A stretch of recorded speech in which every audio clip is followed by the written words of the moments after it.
Hello friends, welcome back to our channel. I hope आप सभी अच्छे होंगे और आपकी तैयारी भी बहुत अच्छे से चल रही होगी। जैसा कि आपको पता ही है कि डीएसएसबी पीजीटी का शेड्यूल आ चुका है और डीएसएसबी टीजीटी का जैसे मैंने आपको बता ही दिया था, जब भी मैं क्लासेस करवाती हूँ तो उसमें आपको बताती हूँ कि आप सितंबर फर्स्ट वीक मान के चलिएगा कि सितंबर फर्स्ट वीक से आपके एग्जाम स्टार्ट हो जाएंगे। अगर कोई ये कह रहा है कि अभी एग्जाम नहीं होंगे या इस साल एग्जाम नहीं होंगे, नहीं एग्जाम होंगे और सितंबर पूरा खाली पड़ा है, अगस्त में प्रोबेबिलिटी बहुत ही कम है। आपका सितंबर फर्स्ट वीक से ही आप देखना कि डीएसएसबी टीजीटी के जो मेजर एग्जाम्स है वो होने स्टार्ट हो जाएंगे। जैसे हिंदी के है, मैथ्स के है, इनके एग्जाम होने स्टार्ट हो जाएंगे क्योंकि इनके फॉर्म्स ज्यादा होते हैं। ठीक है भाई। तो एक तो सबसे पहली बात तो मुझे आपको ये बतानी है कि आपको अब जैसे एकदम से क्या होगा, पीजीटी की डेट आ गई है तो बच्चे उससे पैनिक कर गए। आप लोगों को पैनिक नहीं करना है। डेट आ गई है, बहुत अच्छी बात है, इतने दिन से इंतजार कर रहे थे तो फिर क्या हो गया, एकदम से आ गई है तो आप लोगों को बिल्कुल भी पैनिक नहीं करना है। सिचुएशन को बड़ी कामली आपको हैंडल करना है। ठीक है, ये नहीं आप जो काम कर रहे हो उसको छोड़ छाड़ के। अब कुछ बच्चे क्या हो रखे, परेशान हो रखे, एचटेट भी है सेम डेट पे ही आ गया है और उसी डेट पे डीएसएसबी भी अपना एग्जाम करवा रहा कि हम डीएसएसबी, और उसी पर एक और आया हुआ सीएसआईआर की डेट भी वही आई हुई है। ठीक है, तो उससे अब कुछ बच्चों को लग रहा है हम सीएसआईआर दे ही नहीं पाएंगे, पता नहीं हम डीएसएसबी दे पाएंगे, पता नहीं हम एचटेट दे पाएंगे या नहीं दे पाएंगे। एक भी बच्चे के साथ ऐसा नहीं होगा कि आपकी एग्जाम क्लैश कर जाए।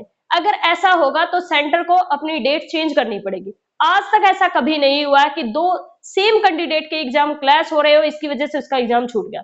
या तो आपका ऐसा होगा जिस दिन साइंस का एचटेट होगा, सॉरी जिस टाइम मतलब अगर एचटेट का जो डेट है उस टाइम पे वो एग्जाम आपका डीएसएसबी नहीं होगा। या तो हरियाणा वाले क्या करेंगे, पेपर की डेट को चेंज करेंगे या फिर सेंटर वाले चेंज करेंगे। इससे बिल्कुल भी डरने की जरूरत नहीं है। अगर आप लोग तीनों पेपर की भी तैयारी कर रहे हैं तो आप तीनों पेपर में आपकी जो डेट है, जो टाइमिंग है, वो क्लैश नहीं करेगी। आप तीनों पेपर इजिली दे पाएंगे। बिल्कुल भी डरने की जरूरत नहीं है इस चीज में।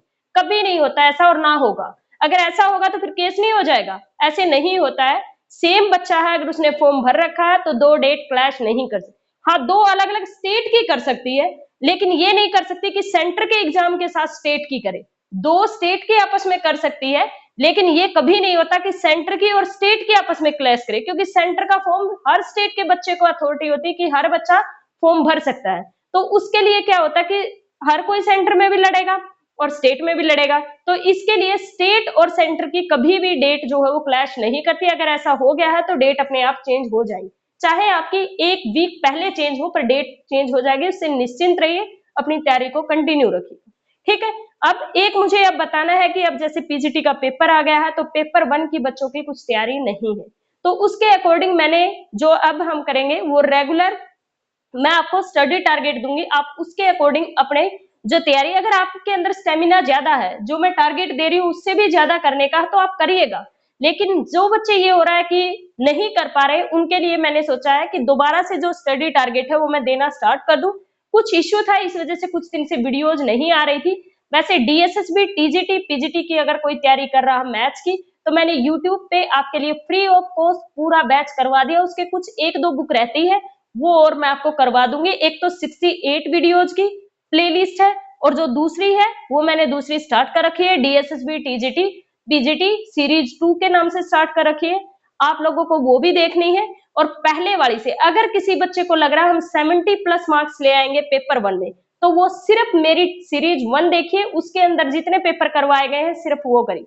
और जिसको लगता है कि मैं 70 प्लस मार्क्स नहीं लेके आ पाऊंगी या आ पाऊंगा, तो आपको क्या करना है कि जो सीरीज 2 है फिर आपको वो भी देखनी पड़ेगी, क्योंकि इसका मतलब आपको पेपर 2 में नंबर ज्यादा लेके आने पड़ेंगे। ठीक है भाई, इसको बार बार करना है। प्रीवियस ईयर का मैं अभी जल्दी ही स्टार्ट करवा दूंगी, हम सारे के सारे प्रीवियस ईयर भी करेंगे। रोज आपकी डीएसएसबी की क्लास भी आएगी अब आगे से। और एक जो एचटेट के लिए है, मैं क्लास हमेशा लाइव लेती हूँ, तो आप लाइव सेक्शन में जाके मेरी वीडियोज को देख सकते हैं। वैसे वीडियोज में आपको वो नहीं मिलेगी। आपको क्या करना है, मेरे चैनल पे जाना है। मेरे चैनल पे जाके बहुत सारे ऑप्शन होंगे, एक होम का ऑप्शन होगा, एक वीडियो का ऑप्शन होगा, एक शॉर्ट वीडियो का, एक लाइव का ऑप्शन होगा।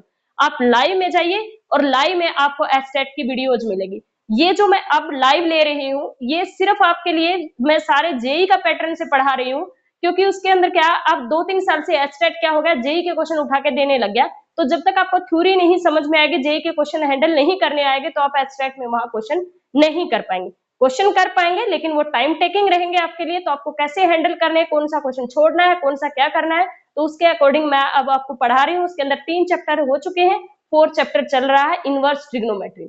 उसमें डिटरमिनेंट, मैट्रिक्स और ट्रिग्नोमेट्री हो चुका है, और उसके जो प्रैक्टिस क्वेश्चन है वो मैं डाल रही हूँ टेलीग्राम चैनल पे। टेलीग्राम चैनल का जो लिंक है वो डिस्क्रिप्शन बॉक्स में मिल जाएगा, आप प्रैक्टिस क्वेश्चन वहां से कर सकते हैं। ठीक है भाई, अब आ जाइए कि स्टडी टारगेट में आपको क्या क्या करना है। ये तो था, थोड़ा सा आपको समझाना था, क्योंकि बहुत दिनों के बाद क्लास हो रही है डीएसएसबी की। बहुत दिनों से मैंने गैप लिया हुआ था, मैंने कोई क्लास नहीं ली है, लेकिन अब जो है आपकी क्लासेस रेगुलर आएगी। रहा हुआ जो भी रहता हुआ सिलेबस है वो भी मैं पूरा कवर करूंगी, और पूरी जिम्मेदारी के साथ पूरा का पूरा बैच कंप्लीट करूंगी। ठीक है भाई, चलो फिर पेपर 1 में आपको क्या करना है वो देखिए। पेपर 1 में या तो आप एचटेट की तैयारी कर रहे हैं या कर रहे हैं डीएसएसबी की तैयारी, पीजीटी या टीजीटी, आपको पेपर 1 में कल से ही क्या करना है, ये कल से स्टार्ट होगा। आपको 15 पर्यायवाची पर डे के करने हैं, क्योंकि पेपर बहुत पास है। 15 पर्यायवाची आप पर डे का करेंगे, यानी 3 दिन में आपको 45 पर्यायवाची करने हैं। फिर आपको क्या करना है, विलोम शब्द करने हैं, पर डे के 15 करने हैं, यानी कि 3 दिन में हो जाएंगे 45। एक आपको संज्ञा का टॉपिक करना है, और एक आपको सर्वनाम का टॉपिक करना है। और तीसरे दिन, जैसे पहले दिन संज्ञा करोगे, दूसरे दिन सर्वनाम करेंगे, और जो बचा हुआ तीसरा दिन, ये 3 दिन का स्टडी टारगेट है। तीसरा दिन जो होगा उसमें संज्ञा सर्वनाम के आप क्या करेंगे, जितने हो सकते हैं मैक्सिमम सारे के सारे क्वेश्चन प्रैक्टिस करेंगे, जितने आपको मिलते हैं। ठीक है, ये आपको करना है हिंदी में। फिर आ जाओ इंग्लिश में। इंग्लिश में आपको एक टॉपिक करना है वॉइस। क्या करता है, ग्रामर का एक ही टॉपिक करना है वॉइस। और आप प्रैक्टिस कहां से करेंगे, फिर वॉइस पढ़ेंगे कहां से, आपको जो वॉइस है वो पढ़ना है इंग्लिश बाय रानी मैम से। किससे पढ़ना है, इंग्लिश बाय रानी मैम से। और वहीं से वॉइस की क्या करनी है, आपको भरपूर प्रैक्टिस करनी है। ठीक है, वॉइस आपको बहुत अच्छे से कर लेना है 3 दिन में, और बहुत सारी क्या करनी है इस पे प्रैक्टिस, जितना मैक्सिमम कर सकते हैं वो सारे। वॉइस से रिलेटेड एरर है, वो एरर तो क्या ही आएंगे वॉइस से रिलेटेड, वॉइस आपको अच्छे से करना है बस। फिर आपको क्या करना, साथ साथ में आपको क्या करना है, 3 दिन आपको ब्लैक बुक में से रोज के 5 सिनोनियम करने हैं, और 5 करना है 1 वर्ड सब्स्टिट्यूशन। 5 आपको क्या करने हैं, 1 वर्ड सब्स्टिट्यूशन। ठीक है, 1 वर्ड सब्स्टिट्यूशन रोज के 5, यानी कि 15 1 वर्ड सब्स्टिट्यूशन करने हैं 3 दिन में, और 15 ही आपको सिनोनियम करने हैं। रोज के कितने करने हैं, 5। ब्लैक बुक से करने हैं, ये भी ब्लैक बुक से करने हैं, ये भी ब्लैक बुक से ही करने हैं आपको। नेक्स्ट आ जाओ मैथ्स पे। मैथ्स पे आपको 2 टॉपिक करने हैं। एक तो आपको करना है सिंपल एंड कंपाउंड इंटरेस्ट, एक तो आपको करना है सिंपल एंड कंपाउंड इंटरेस्ट, और दूसरा आपको करना है एचसीएफ एंड एलसीएम।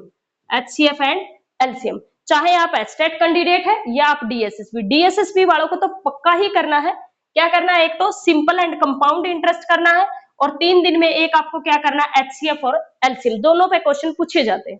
ठीक है भाई, और क्वेश्चन प्रैक्टिस आपको फिर इसे करनी है किसकी, सिंपल एंड कंपाउंड इंटरेस्ट की और एचसीएफ और एलसीएम की। ठीक है, फिर आ जाओ रीजनिंग में। रीजनिंग में आपको एक टॉपिक करना है, कौन सा, डायरेक्शन एंड डिस्टेंस। क्या करना है, डायरेक्शन एंड डिस्टेंस करना है, और इस पे भरपूर क्या करनी है, प्रैक्टिस करनी है। ये तो आपको करना है पेपर 1 में। ठीक है, ये तो करना है पेपर 1 में, किसमें, किसको, डीएसएसबी कैंडिडेट को। अगर कोई एचटेट कैंडिडेट है, हिंदी में यही करेगा, इंग्लिश में यही करेगा, मैथ्स में यही करेगा, और रीजनिंग में यही करेगा। लेकिन उनका एक टॉपिक आता है साइकोलॉजी। साइकोलॉजी जो आपकी 30 नंबर की आती है, साइकोलॉजी के लिए आपको क्या करना है, सबसे पहले कल जो मतलब 3 दिन में जो आप पढ़ोगे वो इन्वायरमेंट एंड हेरिडिटी पढ़ोगे। हेरिडिटी एंड इन्वायरमेंट से रिलेटेड जितने भी प्रीवियस ईयर क्वेश्चन है, सारे प्रीवियस ईयर क्वेश्चन करने, और उससे रिलेटेड जितनी भी थ्योरी है वो सारी की सारी 3 दिन में आपको कवर करनी है। किसकी, इन्वायरमेंट एंड हेरिडिटी की। क्लियर है भाई, और मैंने प्रीवियस ईयर सारे के सारे आपके जो साइकोलॉजी के हैं उसकी एक प्लेलिस्ट बना रखी है, 2018 से लेकर सारे के सारे प्रीवियस ईयर मैंने करवा रखे, 2018 से 2023 तक सारे मैंने प्रीवियस ईयर करवा रखे, टीजीटी के भी और पीजीटी के भी। टीजीटी भी सारे कवर कर रखे हैं, पीजीटी भी सारे कवर कर रखे हैं, 2018 से लेकर 2023 तक। तो जितने भी आपको क्या करना है, एक तो प्रीवियस ईयर क्वेश्चन बार बार लगाते रहिएगा, और इन्वायरमेंट और हेरिडिटी से रिलेटेड जितने भी क्वेश्चन है वो सारे के सारे, चाहे वो सीटेट में आए हुए हो या एचटेट में आए हुए हो, आपको जहां से भी क्वेश्चन मिले बस एक ही टॉपिक करना, इन्वायरमेंट एंड हेरिडिटी। क्लियर है भाई, और ये अपने पास करना, ये थे एचटेट वाले। फिर अपने पास आ जाओ डीएसएसबी वाले पेपर 2 में क्या पढ़ेंगे। पेपर 2 के अंदर आपको क्या पढ़ना है, जो पेपर 2 होगा टीजीटी पीजीटी का, उसके लिए आप पढ़ोगे मीट्रिक स्पेस। क्या पढ़ोगे, मीट्रिक स्पेस। और मीट्रिक स्पेस में आपको पर डे की 1 यूनिट करनी है। आप कल करेंगे फर्स्ट यूनिट, सेकंड यूनिट करेंगे आप परसों और थर्ड यूनिट करोगे आप तरसों। ठीक है, ये 3 यूनिट। और करोगे कहां से? मैंने यूट्यूब पे पूरा का पूरा मैट्रिक स्पेस आपको बहुत अच्छे से पढ़ा रखा है, वही आपको वीडियो देखनी है, उन्हीं को आपको बार बार पढ़ना है। ठीक है, उन्हीं को बार बार पढ़ना, कहीं मत जाइए, मेरे पे भरोसा रखिए। जो टीजीटी का मैंने आपको सिलेबस करवा रखा है वो मोर देन इनफ है, एक एक टॉपिक करवा रखा है, कुछ भी नहीं छोड़ रखा। मीट्रिक स्पेस की आप तीनों यूनिट मेरे यूट्यूब चैनल से आप कर सकते हैं, जिसके अंदर 69 वीडियोज है। उसी के अंदर, उस प्लेलिस्ट के अंदर आपको एक और मिलेगा मीट्रिक स्पेस करके, अलग से मिल जाएगा, दूसरी प्लेलिस्ट चेक कर लेना, अलग से भी है, उसमें फर्स्ट सेकंड थर्ड ये तीनों आपको करना है। ठीक है, कहीं मत घूमिए, बस आप मेरा वहां से थ्योरी पोर्शन पढ़िए, उसके बाद जहां से आपको क्वेश्चन मिलते हैं वहां से क्वेश्चन करिए, प्रीवियस ईयर करिए, आपका एक भी क्वेश्चन नहीं छूटेगा। मैंने बहुत अच्छे से आपको अकॉर्डिंग टू द सिलेबस पढ़ाया हुआ है। ठीक है भाई, तो ये आपको करना है मैथ्स के अंदर। बिल्कुल भी घबराना नहीं है, इधर उधर की वीडियोस वगैरह पे ज्यादा ध्यान नहीं देना है, मैक्सिमम टाइम दीजिए अपनी पढ़ाई को, बस पढ़ते रहिए, बार बार बार बार बार बार रिवीजन करिए बस। ठीक है, जितने क्वेश्चन हो सकते हैं मैक्सिमम वो करिए और बस अपना पढ़ते रहिएगा। और एक वीडियो को ज्यादा से ज्यादा लोगों तक शेयर करना, चैनल को सब्सक्राइब करना। Thank you so much, bye bye, मिलते हैं नेक्स्ट क्लास।